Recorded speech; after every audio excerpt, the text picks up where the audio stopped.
nervous because I'm here now. Hey guys, welcome into another episode of 410 Sports Talk. James Haskell along with my co-host Glenn Martin, and we are here to give our preview of the Bengals-Ravens matchup, divisional matchup. Big week, of course. This is our second divisional game of the season. But before we get into it, make sure to check out our previous show with Jake Circus from the Bengals Brawl. It was really awesome to have him on the show. Gave some really good insight as far as the Bengals side of things. And then also take it a second to subscribe, turn on the notifications so that way you don't miss anything. And then go ahead and check out our Patreon in the description if you're interested in interacting more with us, asking us questions, things of that nature. But without any further ado, we're going to get right into this game, dig into some health to kind of provide some context as to where we are right now, and we'll move on from there. So on the Ravens side of the ball, Glenn, how are we doing as far as health goes? Well, before I get into health, I just want to quickly mention their records and the current AFC North standings. All right, cool. Yeah, the Steelers are at the top right now, sitting at 3-0. The Ravens and Browns on their heels, sitting at 3-1, and the Bengals bringing up the rear at 1-2-1. So much more competitive division than last season. As you can see, this is not going to be the cakewalk that it was last year for the Ravens to just run through the AFC North. But yeah, as far as health goes, kind of a loaded injury report this week. I'll name first the people who participated in a limited basis. Marquis Brown has a knee injury. He did participate.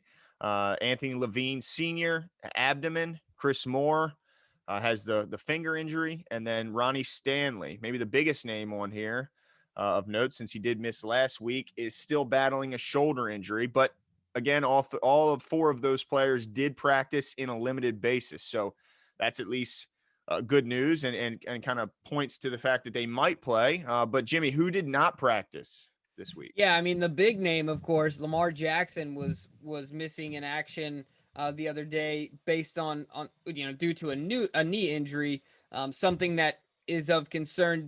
I don't know. I see it as precautionary. I'm not super concerned about it. What about you?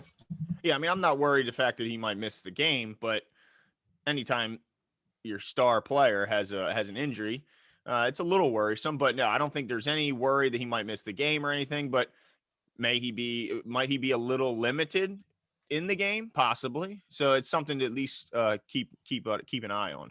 Yeah, and then of course the other ones. I wanted to start there because that's the biggest name. But the other ones. Boyle has a thigh issue. Marcus Peters, if I'm not mistaken, it's also a thigh. Mm-hmm. A lot of these guys get these contusions in their thighs and things of that nature. Tyree Phillips, another big name on there. We just he's got a shoulder issue. We just finished in the last show in our offensive quarterly review talking about how Fluker is coming on, had a good game against the Washington football team. So that could be something that happens. We'll keep an eye on that. And then Broderick Washington has an illness. I'm assuming it's not COVID, but he was held out of practice due to illness. And then Jimmy Smith with a knee. So, I mean, I'm not super concerned about it. Campbell, of course, was left out of practice. But that seems just to be a vet day. Yeah. I don't know who concerns you the most other than Lamar. Any other names there that you kind of pause and you're like, eh? Well, I don't like seeing Tyree Phillips missing any practice time just because he's so young. He's new to the position, new to the league. So I don't want to see him missing, especially when I look over. I know we're about to start talking about their injury report. And I start seeing some guys coming back that might be getting a little healthier this week. It's making me a little nervous. And I'll just get right into it. Yeah. Geno Atkins might be making his first appearance this season. He practiced in a limited basis, battling a shoulder injury.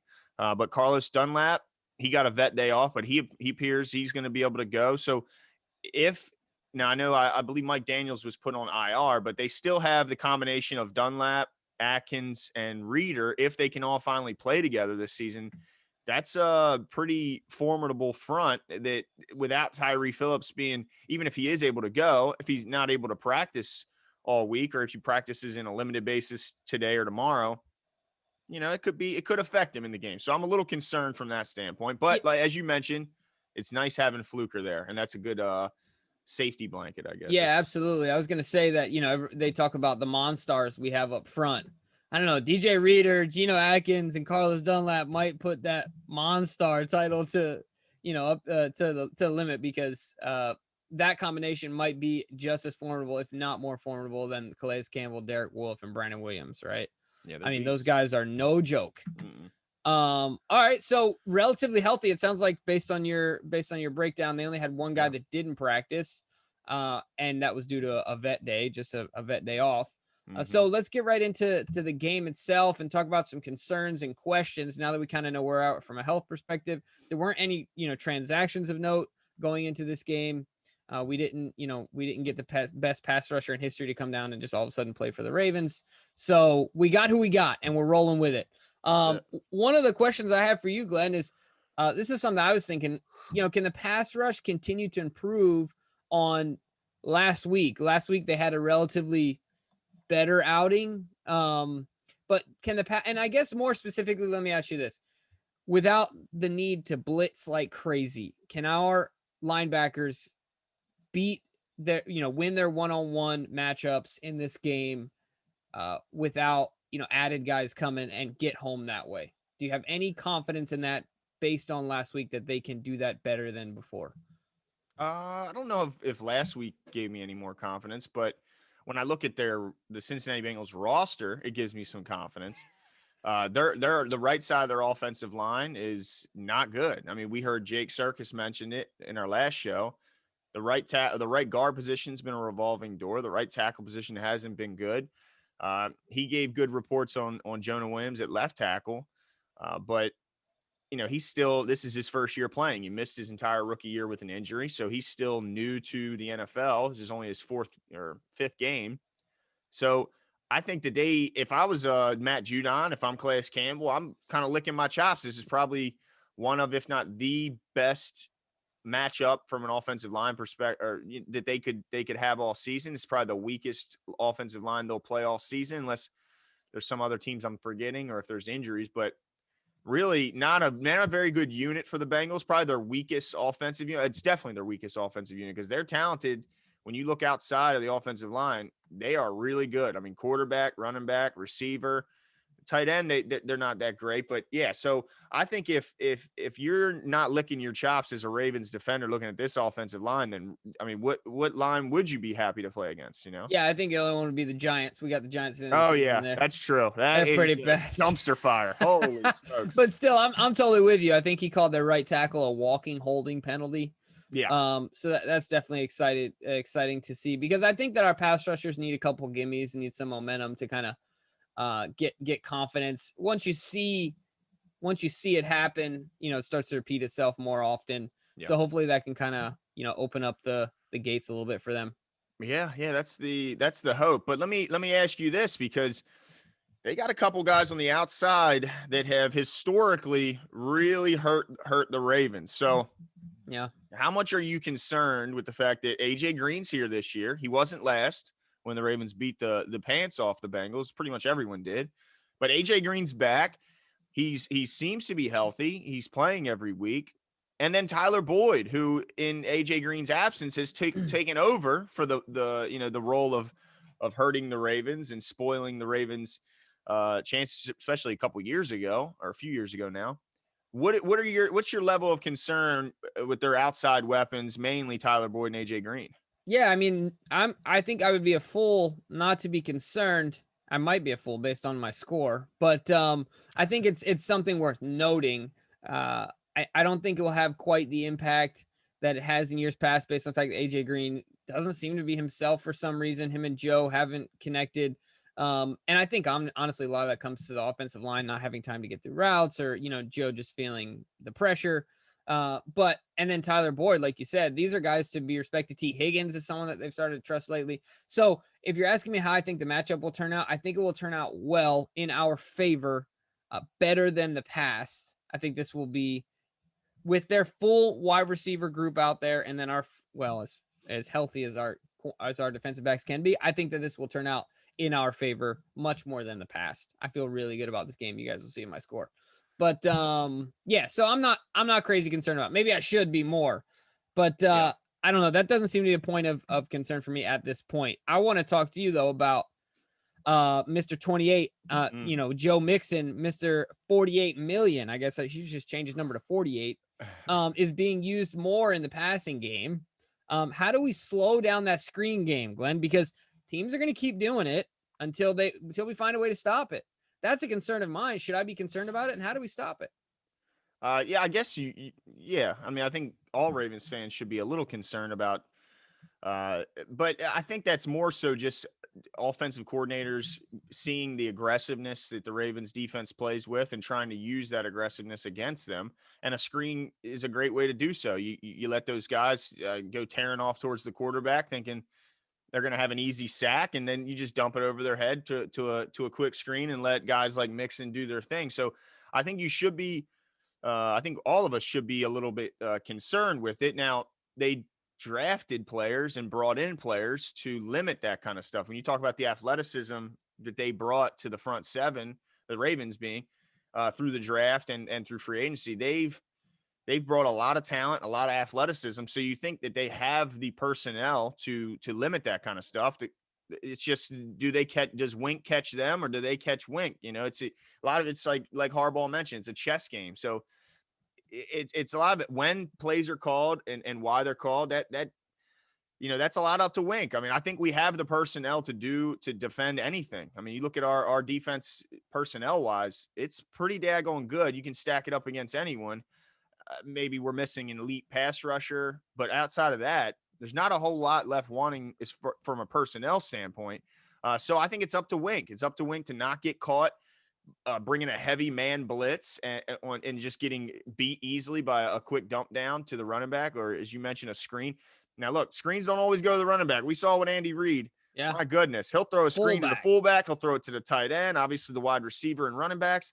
So I think it's the creativity. So hard not to like Andy Reid, and he makes it like possible. It's ridiculous because sorry, I didn't mean to cut you off there. No, I think you're right. It's so his offense is so unique and so fun to watch unless you're on the other end of it, which we were a couple weeks ago. But yeah, I think a lot of it's just up to Wink. But yeah, I think I'm nervous about it. I mean, because they got two guys that can do it. Joe Mixon's obviously making more of an impact, but I don't think that any linebacker would be excited about the prospect of having to tackle Giovanni Bernard in a one-on-one situation. Well, he's got just 12 catches on the year, but he's averaging 8.2 a catch. So he's right. He's making that first guy miss. Yeah, absolutely. And he doesn't drop ball. Neither one drop balls. They both have 15 targets on the season. Mixon has 12 catches while Mixon has 13 while Bernard has 12. Well, go ahead. No, what were you saying? I was going to say, do you have any, are you concerned about the Ravens defense as far as your boy goes? I want to give you some shine to let you talk about Siggy Joe. Joe Burrow? Yeah. Well, I mean, I don't know if I'd call him my boy, but I will say that he had the greatest college season I've ever seen. And I was extremely impressed. And I've been impressed from what I've seen thus far. So yeah, I'm nervous about Joe Burrow because I don't think you want to give the guy like this time to sit in the pocket and get comfortable because, man, he can beat you. And not only can he beat you from the air, but he can beat you on the ground as well. He's got 20 rushes this season for 75 yards and a touchdown. And I saw him countless times make big plays and pick up big first downs in college by using his legs. So don't fall asleep on this guy's athleticism. It seems like it's kind of funny because it seems like every rookie quarterback has sneaky athleticism. I mean, even when Joe was a rookie, he had sneaky athleticism and would run for a first down here and there. But I think Burrow definitely has some of that. So shout out to Joe Flacco back in the starting lineup, baby. That's right. Go ahead, Joe. And I think they're better off for it, but we're not here to talk about the Jets. Yeah. Thank goodness. Yeah, exactly. So, but let me ask you this.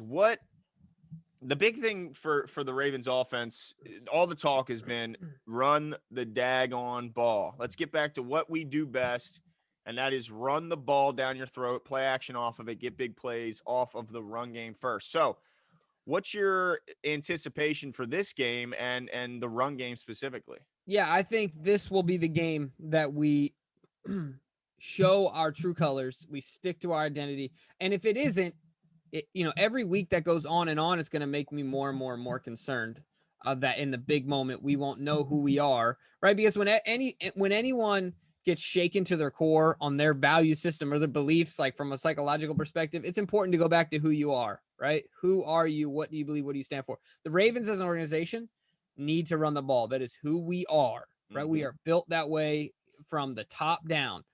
So I think our run game will do well. We will establish early who we are, show them what they're about, and it'll have an impact on the game as a whole. My follow-up question to you would be, I think the run game is going to do well. I think we'll have a 200 plus rushing yard game.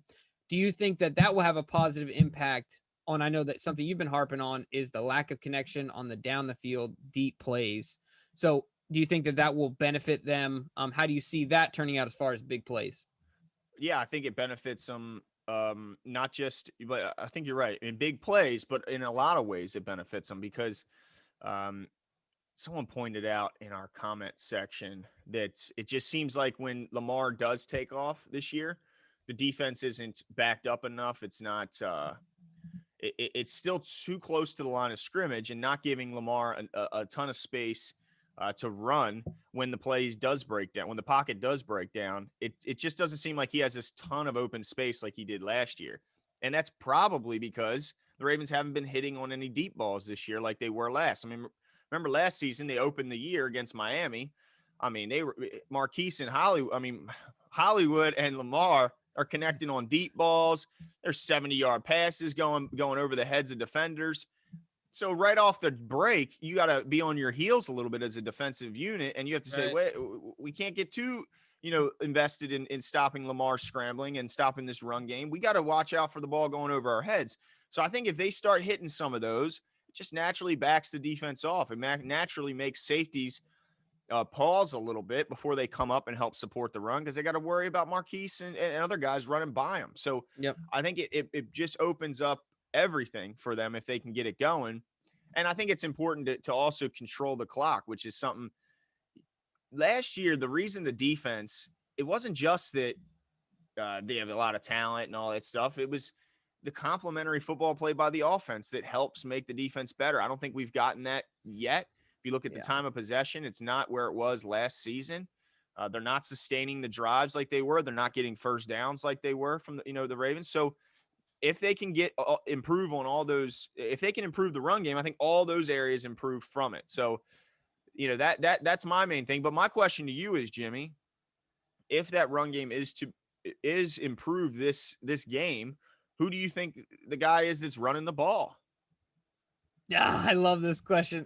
Look, I don't think there's any other answer. I think it has to be, it has to be Gus at this point. I don't know how you leave this guy off the field, but honestly, I don't care. Like, I just want it to happen, right? Like, I would, it's funny because JK is kind of taking over that role as the third down back. I wouldn't mind if we went to more of a two-headed monster with JK and Gus running the rock. And we brought Mark in as like a situational guy. Mark he's like you mentioned before, he's probably our best pass blocker. Bring him in on third down. He can catch the rock. He can make you miss an open field. And we keep him healthy. Keep him out there. You don't wear him out. So I don't know, but I think if I had to, okay, so I'm going to answer with my head, probably Mark Ingram. Answer with my heart, Gus Edwards. So I want it to be Gus based on the Ravens history. It'd probably be Mark, but whoever it is, as long as it's effective, I don't care. Like, just stick to the run. All three of those guys are plenty talented. I have no complaints about giving any of them the ball. So that's how I feel about it. Okay. Well, then let me ask you one other question there, Jimbo. All right. A lot of fans are talking about the lack of visible, I guess, improvement or there was a lot of excitement coming into the season for Marquis Brown. They talked about his muscle. He put on extra muscle. He's healthier from the foot injury. He's got a full camp under him. He's able to practice this season, which he wasn't last year, which John pointed out has helped him. But I don't know how much we've seen the help on the field because last year he came out of the gates pretty darn strong against the Miami Dolphins. And this year he's yet to find the end zone. He's got 26 targets, which leads our team, but he's just turned that into just 16 catches, which also leads our team, but still just 16 catches through the first 4 weeks. I don't know if that's where we thought he'd be. Right. What are your thoughts on Marquis Brown and will he start to be more involved and more productive in this offense? Yeah, I think that, and I'm going to give him a pass on this one. I think a halfway pass. He needs to play better as far as getting open, winning one-on-one matchups, and not being out physical at the line of scrimmage. there's also been some plays where he's really burnt some guys, but I think he really depends on a solid run game to make those splash plays. And so less so than a guy like Mark Andrews who can win a 50-50 ball 90% of the time, where Marquis needs a little bit more from the run game to make those double moves and play action and things like that work, right? To make them pause and think. I think he needs that. So I think that if the run game improves, we will see Marquis immediately, turn on like a light bulb. Yeah, and I think if he just caught one or two of those That's deep balls, that they're just this far away from getting, and they have been. Yeah, if I'm Lamar, I'm thinking I only need 2 big plays a game. 2. Yeah. Because if you can score 2 to 3 touchdowns on the ground in a traditional way, and then 2 big plays in the air game, I mean, I don't think very many teams are beating us. Right. Yeah, and I think if Marquis was able to just connect on, say, 2 of those just so far this season, then his average yards per catch goes up, his yard. So everything looks a lot better if they can just start hitting on 1 or 2 of those. But right now they haven't been able to, so the numbers aren't very impressive thus far. So, I'd like to see him get back on track there. But let's get into our keys to the game, Jimbo, because I think we might have a little bit different keys to the game here, or we'll see what you got. So let's start on offense. What's your key to winning this game from an offensive perspective? Yeah, from an offensive perspective, just like I was talking about, stay patient with the run game. Stick to who you are, know who you are, die with the ship. The chances of us losing by running the ball too much are extremely low. In fact, I've never heard that ever before since Greg Roman has been our OC. We lost because we ran too much. No. So stick to the run game. That's my key to the game. Okay. Well, I'll say if Geno is playing, which he's trending towards doing so since he is practicing, albeit limited, you got to contain that front. That combination of Dunlap, Geno Atkins, DJ Reader. If they still had Mike Daniels, that would be really tough. But I believe he got put on IR. To me, that's the only way the Ravens lose this game is if their front just wrecks the offensive line and just rattles Lamar all day, shuts down the run. I would say contain that defensive line because they are good. They can pass rush. They can run stuff. They can do a lot. And then right behind them, we know familiar face, Josh Bynes, who can come up. We know what he can do in the run game because he kind of came in and stabilized the run game, the run defense last season for the Ravens. Right. So he's doing the same thing in Cincinnati. I'd say contain that defensive front and stop them from wrecking the game. What about from the defensive perspective? What's your key to the defense winning the game? Yeah, my key for the defense here is limit the impact of the screen game. I talked about it a little bit ago. They're going to keep doing it. They're going to keep doing it until we can stop it. We saw Kansas City do it, saw the Washington football team do it, and both had success. So we need to limit the impact of that, discourage them from doing that early, shut that down early and stay consistent with it in the second and on 3rd and long and things like that. Just get off the field. So limit the impact of the dump off in the screen game is huge for me. What about you? Well, although Burrow has been impressive, I mentioned he had the greatest college season I've ever seen, and he's had 3 straight 300-yard passing games. So he's been extremely good thus far as a rookie, but he's still a rookie. So my key to the game is confuse Joe Burrow. We saw in the Chiefs game, it seemed like Pat Mahomes was able to identify the type of defense we were running instantly and then find the way to hurt it. So I think we have to do a better job at kind of concealing what we're running, kind of confuse quarterbacks a little bit better. I know that was one area where Earl Thomas was really valuable at is the ability to kind of make you think he's doing and we're doing one thing and then switching up and doing something different. And also Eric Weddle, your boy, was good at that as well. So I think we need to just confuse Joe better, not just let him see exactly what type of defense we're in, because then, he's going to be able to hurt. He's a good player, even though he is just a rookie.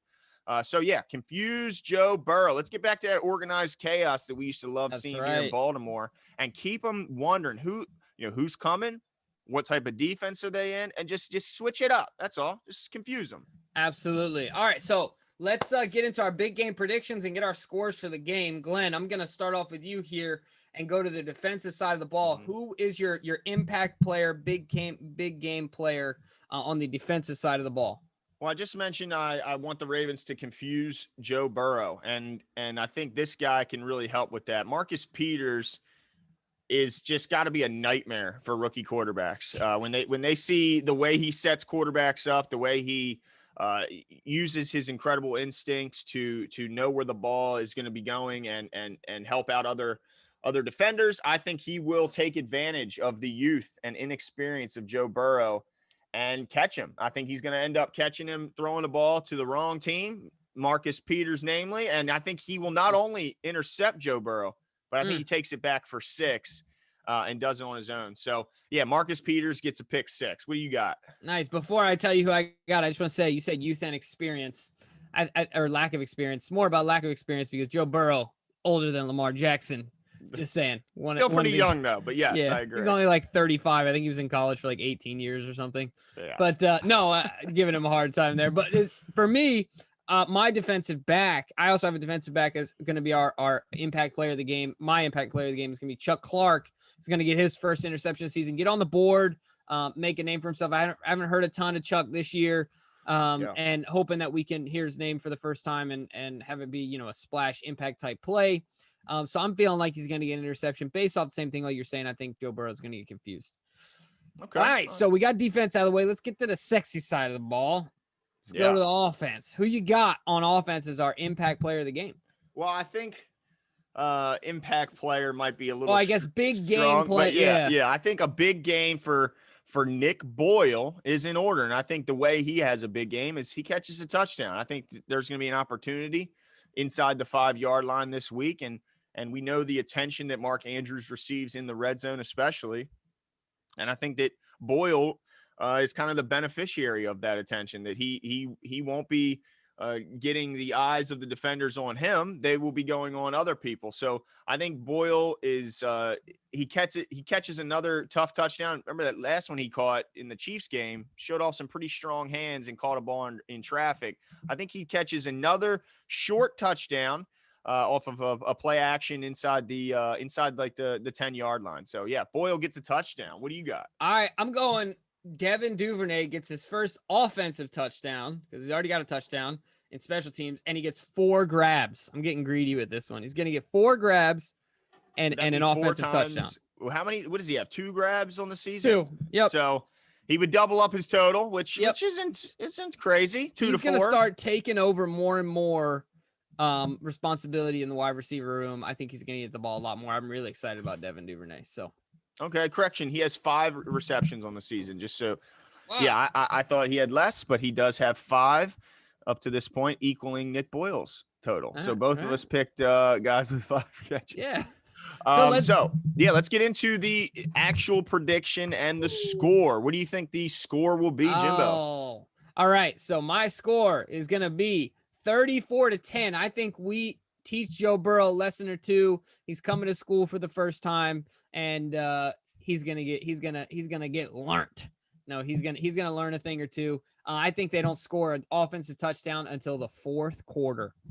Wow. 34-10. They're gonna get a touchdown in garbage time. So that's what I think it's gonna be like. Well, I hope you're right. I have it being a little bit closer than that. My score will be 33-23.